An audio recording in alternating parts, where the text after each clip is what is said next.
have your own set of criteria, right? Rick, you've done platform evaluations before and helped companies structure their RFPs. You have to have your own weighting criteria based on ultimately what you're hoping to solve for.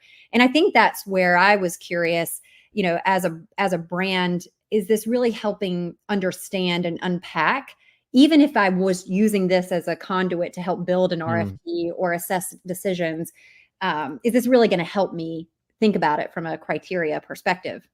Yeah, I mean, look, it's a good question. I'd almost throw the question back to you, being at a retailer, having evaluated platforms before. If you look at this report, like, what do you get out of it? I don't. I'm going to be really, really honest. Especially as I looked at the synopsis, there is nothing in there that was, that's a new nugget of information.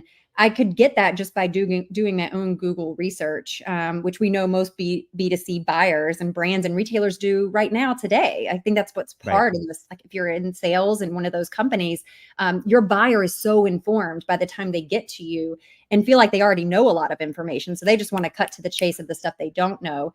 And I think that's the hope of why you have these types of reports, is that you're going to find some new nugget of information.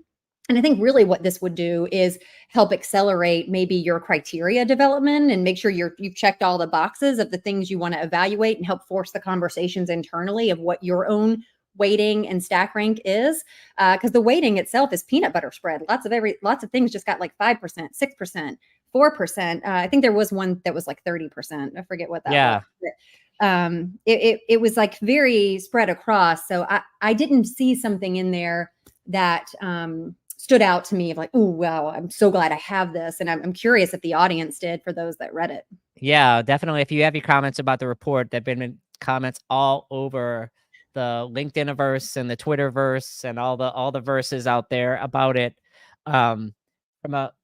There's two sides of the same coin. Number one is very few people are replatforming, except if there's sort of like a corporate event, an end of life, new financing, new executives. Outside of that, that's kind of an issue.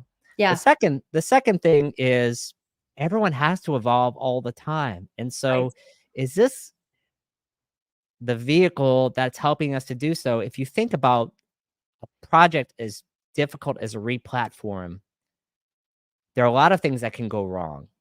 And if you kind of agree with the point that commerce is essentially a commodity, the platform itself, it's like when's the last time you heard like one of the major platforms like going down for an extended period of time, or like not working at all? No. To do a major transition to a platform, to be honest, with what I find that happens more than anything else is like you have the wrong requirements, like you don't know what your goals are. And then second, you choose the wrong agency partner who then sort of like drives you off the cliff. Yeah. Yep. Agree.